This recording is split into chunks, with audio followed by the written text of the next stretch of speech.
Welcome to the Weekly Take Podcast. I'm your host, Dominick Joseph, and in this podcast, we are going to talk about the Week 1 recap, important takeaways, the Weekly 2 picks, my personal start and sit for fantasy, and the strongest division in the year 2018 and why after Week 1.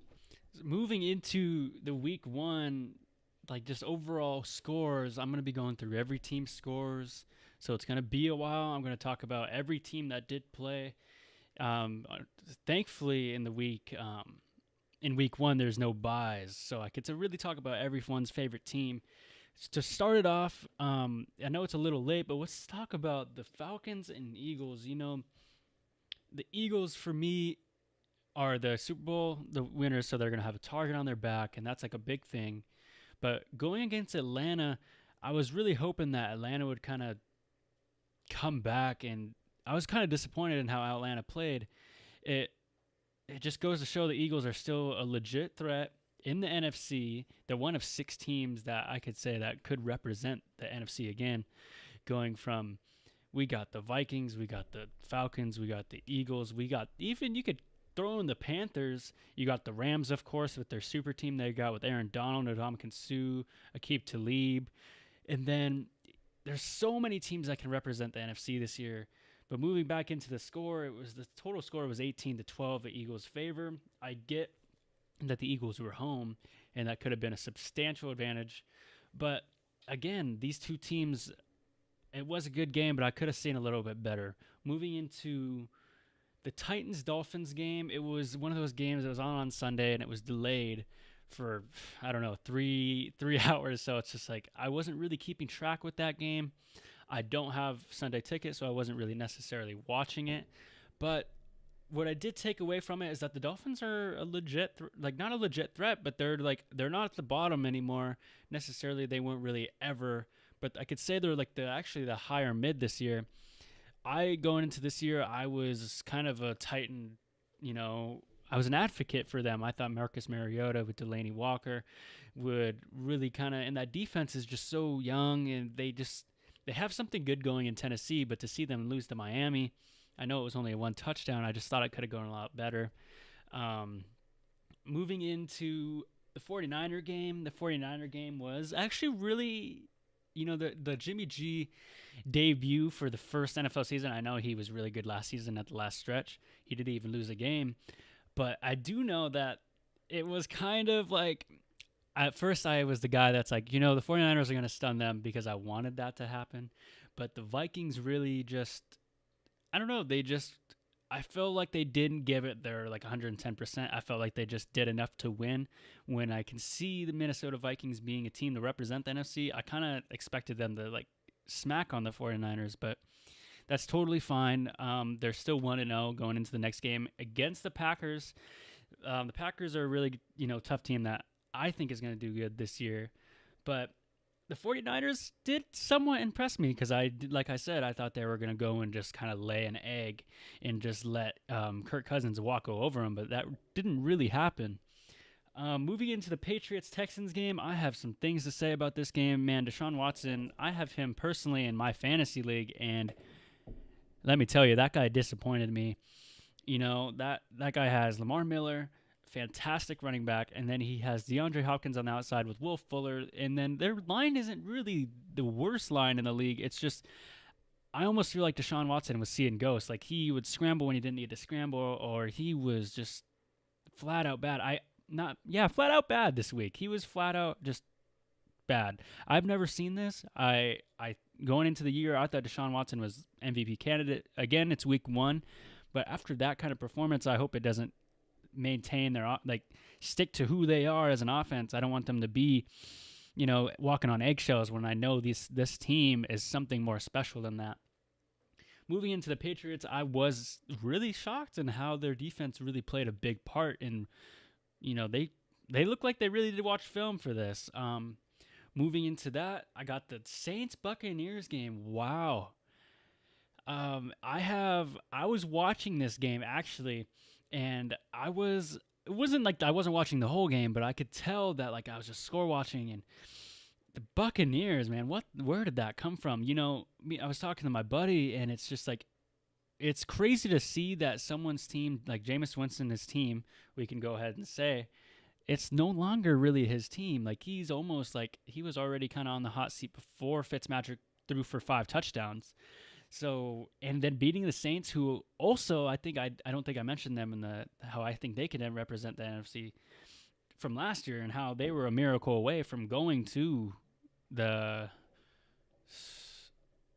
to play the Eagles. It wasn't the NFC Championship, but to go play the Eagles I last year, and I was really shocked at the Tampa. I always thought I'm going into this year. I thought the Buccaneers were going to be bottom feeders with the Browns, and like again, the Browns are another team that shocked me. It's actually really changing up this year, and it's really cool to see some new teams be a different culture or a different type of player. Because for the past 7 years, 8 years I've been in the football, I could go ahead and say that the Bucks were never really the greatest team. The Browns have never been a great team. The Lions have had their fair share last 3 seasons of good years, but they were always kind of on the lower end.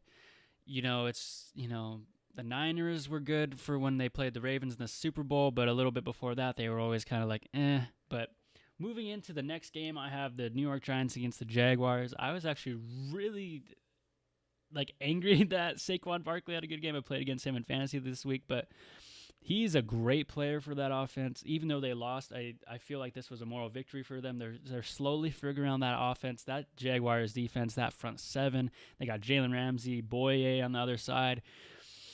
I thought that was a really good matchup week one for, every NFL fan to kind of just be like, holy crap, this is what the NFL is this year. So moving into that, I was really, even though they lost, I was really like, wow, the NFC East is still going to be pretty competitive this year, even with the Redskins winning. But we'll get to them here in a couple games. The Jaguars, again, kind of just they are very well could be, a team that represents the AFC. There's not really that many teams I think could represent the AFC perfectly, because I just think that AFC is just a lot less talented. It's just I feel like there's powerhouses. You got New England, you got the Jags, you got the Steelers, but even after this week, are Steelers a super team? I don't know. Le'Veon Bell was a big part in who they were, but I guess it really wasn't now that I looked at James Conner went and had a big game. But moving back to the Jaguars game, that defense just, they showed that defense wins games, and they shut down Eli, and Eli's Eli. Eli's going to throw touchdowns, and he's going to throw interceptions, until they could figure out that formula to make that work, which they did a couple years ago. It's going to keep biting them in the ass when those interceptions come and bite them. And when your offense goes stale like that, it's hard to recover from, especially when your defense isn't a top-tier defense. Moving into the Colts-Bengals game, to be honest, I didn't really watch too much of this game, but I did see Joe Mixon had a fantastic game against the Indianapolis Colts with Andrew Luck, and I know it was his debut, but this is one of those games that I thought this year was just like, oh shit, this is going to be a total toilet bowl game. And at the end of the day, these two teams scored a lot more than I thought, but at the end of the day, it's also that their defenses aren't the greatest, so that kind of comes hand in hand. Important takeaways from this game, I couldn't really think of one other than Joe Mixon actually providing a pretty stable backfield, like a stable number one. The AFC North is slowly getting better. It's crazy to see, instead of just seeing the Bengals have always been kind of good in my lifetime of liking them, but it was weird to see them. Like, I was expecting them to be one of the worst teams in the NFL, like bottom 4. But after this game, if they can maintain that, as a Ravens fan, it's going to be a good Thursday night game. Moving into the Steelers-Browns game, man, I am just blown away at how the Browns are. I know this may shock some of you, but the Browns tied the Pittsburgh Steelers, who I think could win the NFC. And I'm not a Steeler fan. I actually dislike the Steelers heavily, but to see them, I don't know, it feels like they stooped down to the Browns level almost. You could see the Steelers are aging a bit on offense, but they still have that fantastic offense with Antonio Brown, James Conner with that line, Le'Veon Bell with that line, whatever that happens. They got Juju Smith. They got Villanueva on the O line helping just But moving into the defense, they got that T.J. Watt guy, J.J. Watt's brother. He's doing fantastic. I don't really know much other big names on that defense. They got Mike Mitchell, I still believe, but for them to tie the Browns, I get the Browns just got Jarvis Landry, and the Browns got Carlos Hyde. They got Tyrod Taylor, Baker Mayfield, and they got Myles Garrett. They got all these playmakers, but they're still the Browns this year. They started off a game with a tie, and like I'm disappointed in the Steelers, and I'm also very proud of the Browns, even for walking away with a tie when it very well could have been a win. It was a crazy game to see. As a Ravens fan in the AFC North, I was happy to see it was a tie, but I'd rather see the Steelers lose. But, at the end of the day, the Browns did what they had to do and faced a pretty hard team. Going on to the Bills-Ravens, as a Raven fan, like I just said, it was fantastic to see. But also, a lot of takeaways I took from that. The Ravens' offense is looking fantastic. Joe Flacco finally has some weapons to use. He's got a reliable running back. He's got Marshall Yanda on the line. He's got our young left tackle Ronnie Stanley. We got all these playmakers on offense, and I think it's actually going to finally work with our young defense. Our defense has never really been the worst part of our team, but to see Eric Weddle controlling the backfield with Tony Jefferson, and now we got C.J. Mosley in the middle, Brandon Williams, all these teams, it's all these people making up that defense is just really making us look like we could take the division if we maintain plays like that.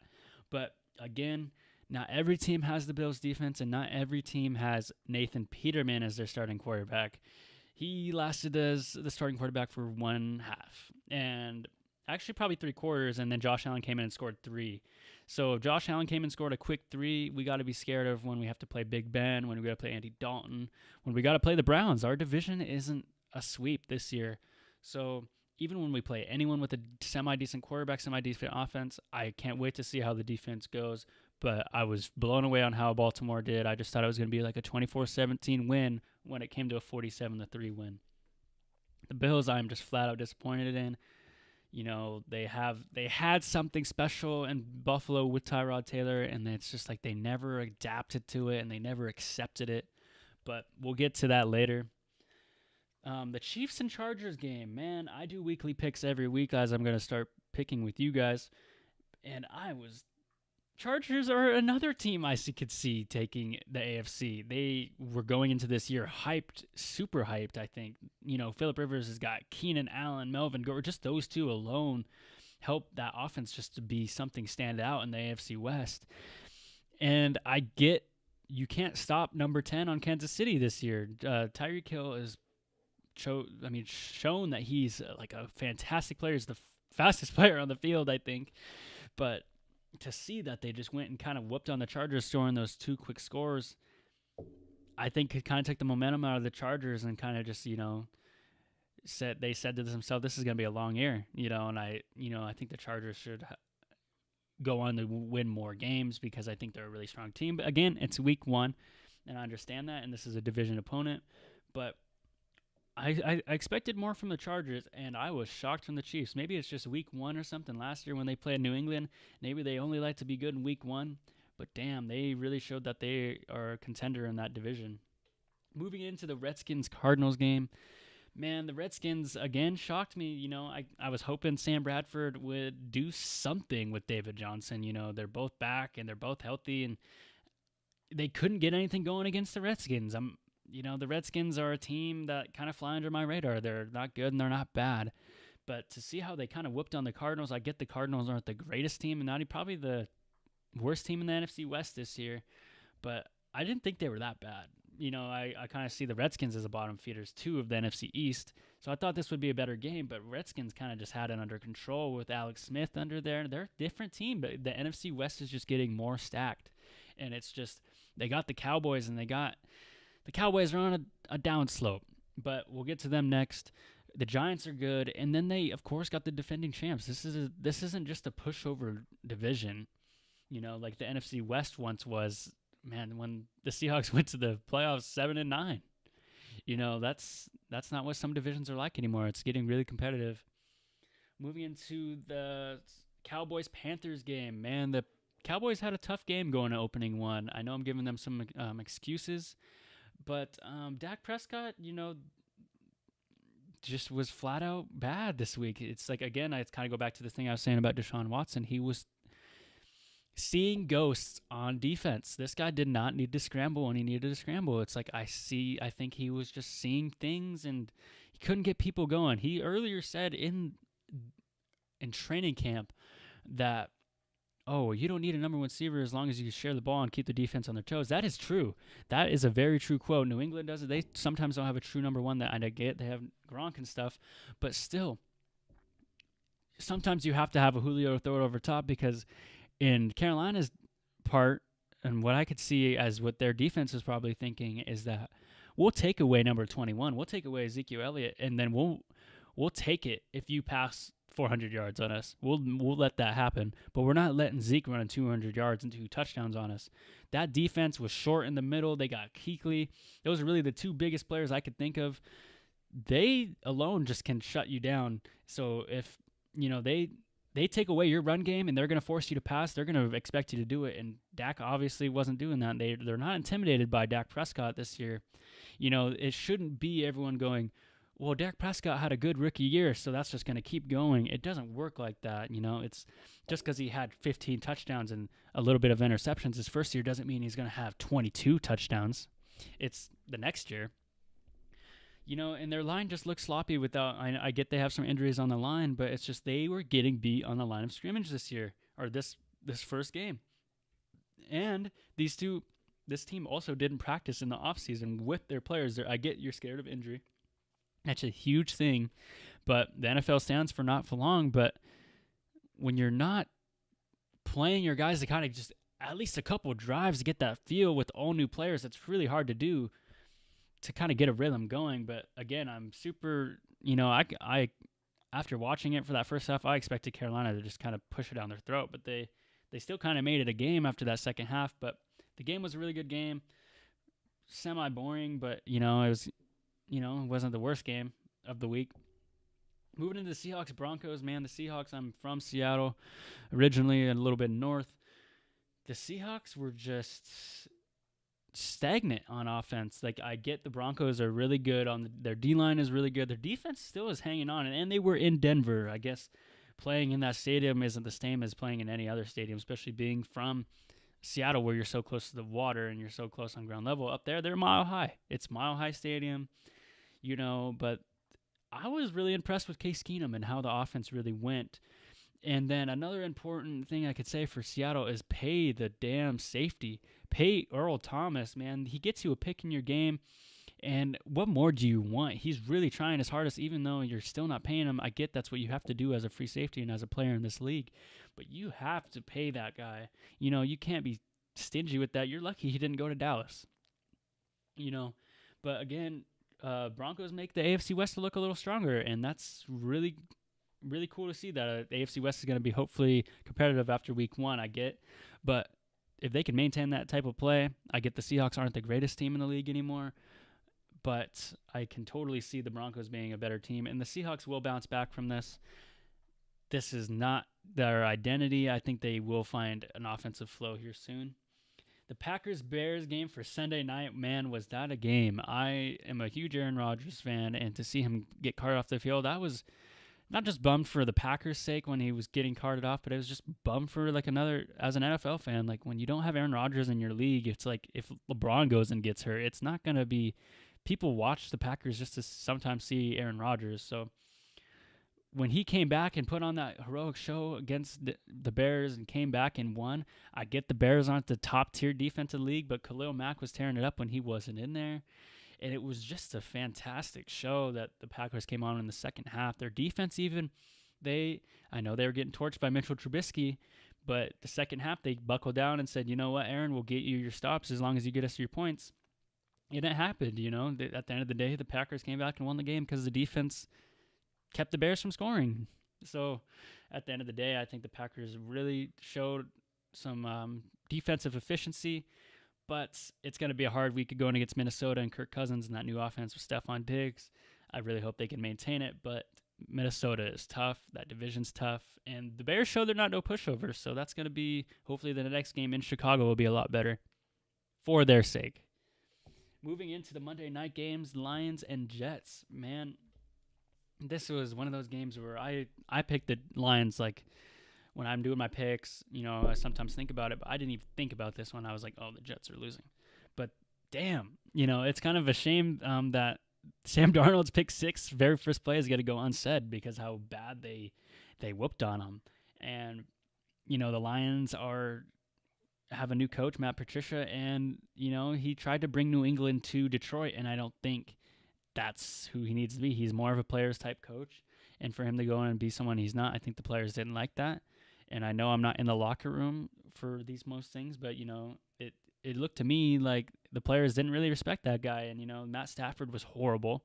They paid that man all that money to be a potato. And that just, that sucks. And the Jets, man, they look fantastic. Even there's these players who are making plays I didn't even know. Isaiah Crowell, I know who he is, and he's never been an outstanding 60-yard runner. But he broke out a 60-yard run. I think he broke out a 40-yard run against the Ravens a couple years ago. But, man, he even looked like he kind of leaped up my screen a little bit. So that was a really crazy game. I was thinking the AFC East could be the worst division, but if Miami and the Jets are both going to kind of start playing a little better, New England might not have it as easy. I still see New England as the ones taking that division, but moving into the Jets, I think the Jets, if they could play like that every game, they're going to be they're going to be hard to beat, especially when they're home. They weren't even home this time. Going to the last game of the week, which was the Raiders and Rams. The Rams, everyone kind of knew going into this game that it was going to be the Rams win. They got this new super team. They got this good offense. They got a young coach. It's just they're kind of a recipe for when they're going all in this year. They're in LA now. That's just like go for it now. Get the fans now. Let's get a fan base going. And I think that's kind of their thing, what they're going to go with this year. And, it's working. They played the Raiders, and the Raiders looked horrible. They could be one of the... After that, they just look pathetic. Derek Carr, I've never really been a big believer in. Jared Cook really did save them for the 13 points they did score. And Marshawn Lynch did his part as much as he could. But Derek Carr needs to get it to his receivers. And if you're going to do checkdowns all game, it's going to bite you in the ass.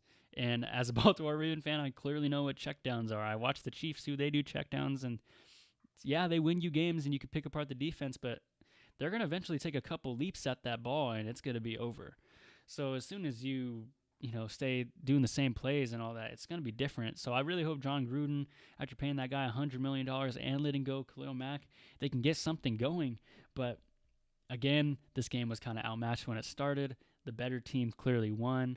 The Raiders were keeping up with them for a half, and I respect them for that because it made it a good game. And I was like, wow, the NFC West is up for grabs if they play like this, and maybe they don't have all this chemistry. But that was just the underdog in me. I know the Rams are clearly the best team in the NFC West this year, but I got to give it to the Raiders for that first half. But, football isn't about halves. It's about the whole game, and they really just didn't do good. So I hope next week they can do good. I don't think I'm picking them. Now that I'm looking at my picks right now, I do not have them picked, but we will get to that next. We are now moving on to the Week 2 recap, or the Week 2 picks. So let's start for that. First, tonight we have the Ravens at Bengals. And, the Ravens at Bengals, I'm having a hard time believing in the Bengals. I know I just said I kind of praised on Mixon a little bit, but the Ravens defense is really young, and I think our offenses can kind of compete with their offense. A.J. Green, John Ross, Joe Mixon, Andy Dalton. I know that's a dangerous offensive group, but we got Eric Weddle, Tony Jefferson. We got Tavon Young, Marlon Humphrey, C.J. Mosley. I think it's going to be a really good game. I don't think it's going to be necessarily a blowout on either side. I think it's going to be actually a pretty good game. So I hope Joe Flacco can get something going. And it would be nice to see Andy Dalton get something going and make it a good game for Thursday, because mostly Thursday night games or Monday night games kind of blow. And so if I can get a good Thursday night game, Monday night game, even if it's my own favorite team, I'm good. So that's why this week I am going to be going with the Ravens. I have I'm confident in who their defense and their offense going against the Bengals this week. Moving into the Panthers-Falcons game, I'm really kind of worried about the Panthers' sake because, the Falcons look hungry after losing to the defending champs like that. I think the Falcons can get something going. I know their offense is really, they have playmakers on all sides of the field on that offense. If Matt Ryan can put things together, I think they will be perfectly fine, and that's why they will beat the Panthers in front of their home crowd this week. The Colts and Redskins, again, this is just one of those games where you're just like, wow, this could either go either way, but I'm going to go with the Redskins this week. I think they really put on a confident output against the Cardinals last week. I think they could really go in and just beat on Andrew Luck. They don't really have much players on that team. They have T.Y. Hilton, I understand, but if they can shut that down with Josh Norman, I think they could really do some damage. And if AP runs just like he did last week, I think they'll be in really good shape in front of their home crowd. Texans at Titans, I gotta go Texans. I don't think what the Texans played last week is who they really are. I think they're a way higher-powered offense, and I think the Titans can't put up with that. I understand the Titans are going through some injury stuff with Delaney Walker now being injured, but I think the Texans are just way more of a stronger team in this division game, and they got to win this after being, embarrassed in front of New England. I know it could have been they could have won that game, but after losing like that, you got to come back and actually do something on offense to get that win against these Titans. These Titans are not the New England Patriots, so I think the Texans will win that game. The Eagles at Bucks, I'm having a hard time believing in the Bucks. I understand they had a big win last week against the Saints. I don't think Fitzpatrick will do that this week. I think the Eagles will kind of stomp on the Buccaneers in front of their home crowd. The Eagles are going to be solidified as probably the best team in the NFC East this year again. And, I have full confidence that the Eagles will win this game. The Chiefs at Steelers, I'm going with the Chiefs because that offense put on a show against the Chargers, and that Chargers defense is no joke either. And I understand the Steelers have TJ Watt and some playmakers on defense, but, I don't see anyone guarding Tyreek Hill. I understand they'll probably key into him this year or this game, but I don't really see it happening. I really like Patrick Mahomes, and if he can play like that, I really like Patrick Mahomes' game, not necessarily his personality, but if he can put that together against Pittsburgh in Pittsburgh, I think they will be in really good shape. So I think I am going with the Chiefs this week, and I'm, really confident in them. Moving into the Dolphins-Jets game, it's hard for me to pick the Dolphins this week. After I saw the Jets play like that, I got to go Jets. And when I'm picking teams like that, I'm looking for teams. Are they coming off a loss? Are they hungry for a win? I think the Jets are hungry to be good in this division this year. I think they're hungry to be a playmaking team. And I have real full confidence in their new rookie quarterback. I think things are going to go well, and I don't think the Dolphins are going to shut them down. So I think this division game, they'll win in New York, and they'll show Miami that they're no bottom feeders of the AFC East this year. I might have slipped and said NFC East, but I meant to say AFC East. The Bills and Chargers. Wow, this is one of those games. It's like I don't even have to tell you much. I'm going with Chargers 100%. I'm not even thinking 1%. I don't think the Bills have 1% chance in winning this game. The Bills are pathetic this year. I'm sorry that I'm getting all wild up, but the Bills have just not shown up. I look at the Bills as a team that I want to be good because they had something going in Buffalo, but they're flat out crappy this year. And I know it's week 1, but if they can't get something going, even a touchdown, they got to do something. This is a statement game for them. They have to do something. I know they probably won't win, but if they want to be competitors in that division, they have to do better than they did against Baltimore. And that is the reason I'm going with LA. The Chargers, they're going to stomp on these Bills at home. And those fans are lucky it's not too snowy over there yet because they'd come out with the loss and snow on their hats. I think the Chargers win this game by a long shot. Vikings at Packers. The smarter man would say they're going to pick Vikings, but I'm not picking the Vikings this week. I'm picking the Packers, and I 100% believe because it's that man, number 12, Aaron Rodgers. That man, Aaron Rodgers, has some magic powers, and he could do some work. I understand Mitchell Trubisky threw over his defense, but, his defense had some bright spots, even though Clay Matthews did some dirty plays on that end of the drive and could have cost them the game. Their defense bailed him out too. The Packers know how to bail things out, and I think they could win this game at home in Lambeau against the Vikings. I understand the Vikings are a tough team. I think they steal this one. I don't think they steal the next one when they're in Minnesota. So for this game, I'm going Green Bay. Browns at Saints. This is one of those games I want to pick the Browns just because I want them to win. But I think the Saints, after getting embarrassed against Tampa Bay, they're not going to win. Tampa Bay really kind of just lit a fire under their ass. They showed that, hey, we're in the NFC South too, that we're not just going to let you whoop on us this year and let Carolina beat us and let Atlanta beat us. We got to steal a couple from you guys. So I think the Saints got to win this game, especially in front of New Orleans. That home and field advantage, Drew Brees will throw over these miserable Browns, and I think they're going to get something going. Even though I think the Browns could win this game, I'm not giving like 100% all to the Saints. I'm going like 80, probably 75-25 Saints favor. So in that, I do think the Saints win this game. Moving into the Lions 49ers game, I got to go with San Francisco this game, or San Jose because they basically play over there. But, San Francisco, I understand they lost to the Vikings, but the Vikings are a tough team. And I hate to give teams excuses like that, but I'm going to for the 49ers because, Jimmy G, I think, is not who he was last week. I hope to see that the 49ers win this game because I am picking them.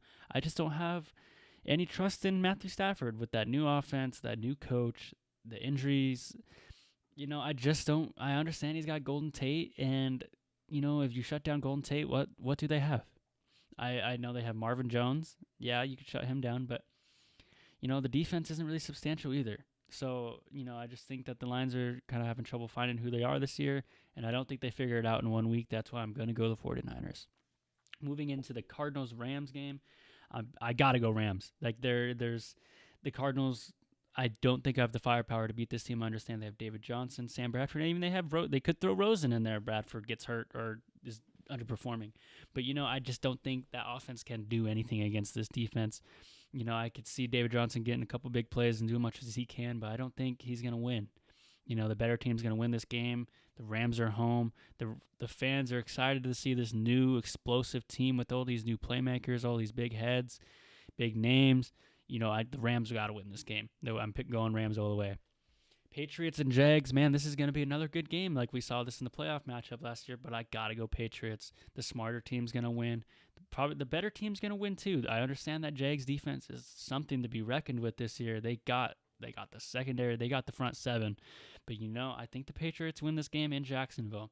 The Patriots are a good team, and I think I don't see them losing to them that easy, but I think it's going to be a close game. This is going to be one of those games where you're watching and, wow, this is going to be close. I'm surprised this isn't the Sunday night one. I understand the Giants and Cowboys are the late game, but this should be the Sunday night game. I think this is going to be better than that game.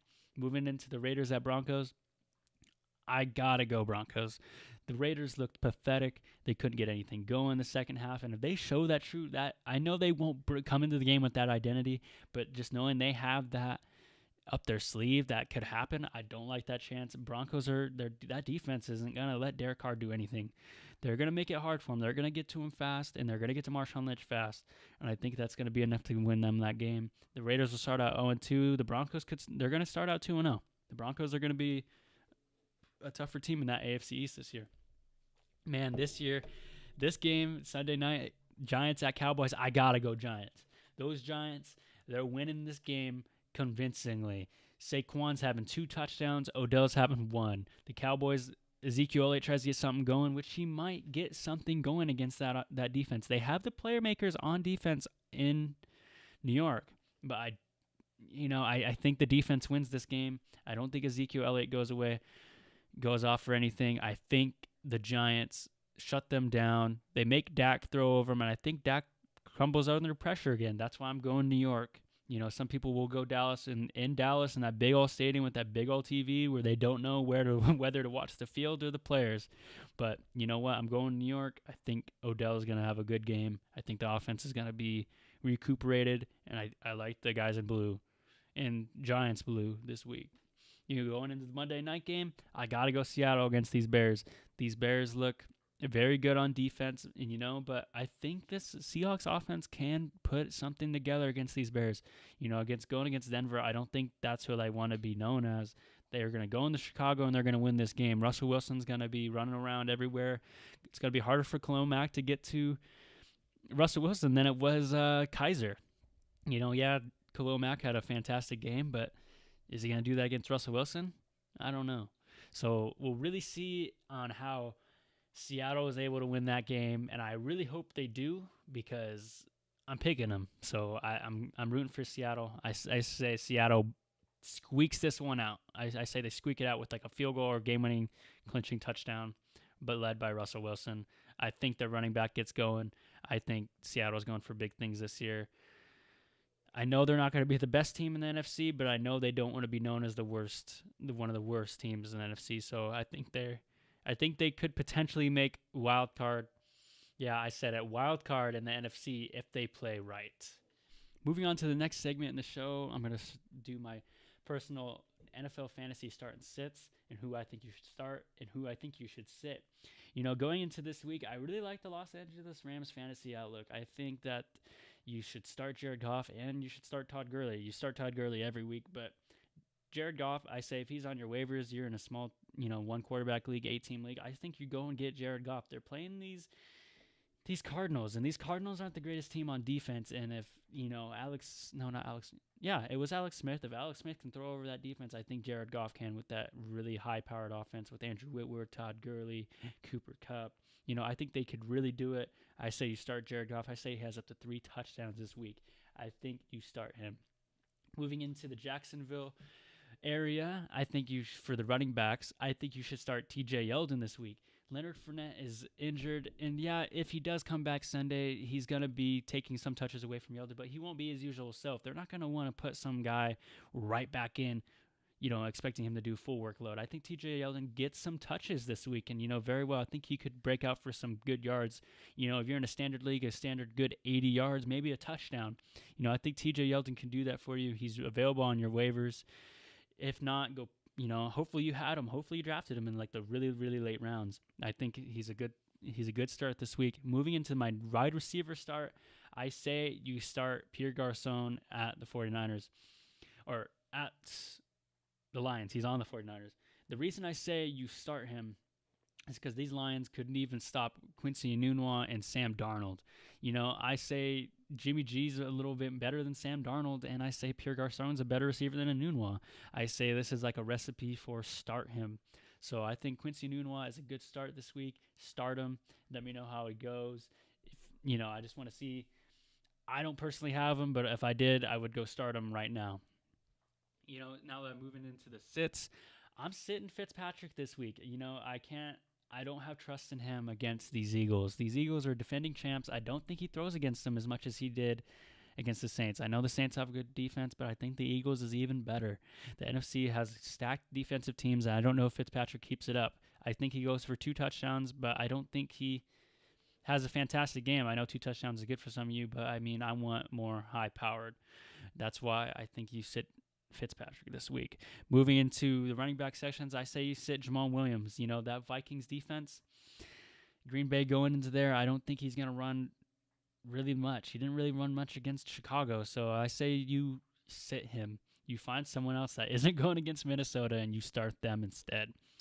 So for the last segment of the show, I want to talk about the strongest division this year and why. And that is this year, I'm going to go with the NFC South again. The NFC South brought three teams into the playoffs last year, and I think that division hasn't gotten any worse. Atlanta's still a team to be reckoned with. I still think that Tampa Bay is on the uprise this year. The Saints are still obviously the Saints with Drew Brees, and that the Carolina team isn't no joke either. I think maybe 3 teams can sneak in from the NFC South this year, and I think they should be a team that everyone should be kind of looking out for. If you pull the NFC South, it's not a good thing. It used to be like, we have the Saints, we get to play the Bucks, we get to play the Panthers. They're bad before Cam Newton, but that's no longer the case. The Saints are looking good.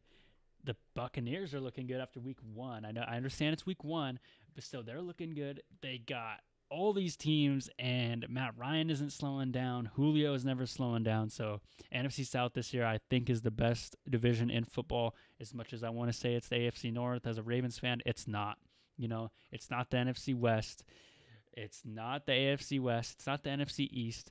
The NFC East is a close third or second. But, I'm going with the NFC South, and I'm sticking with my word. Now, and finally, I just want to say thank you to all you guys who listened to the very first episode of the Weekly Take podcast.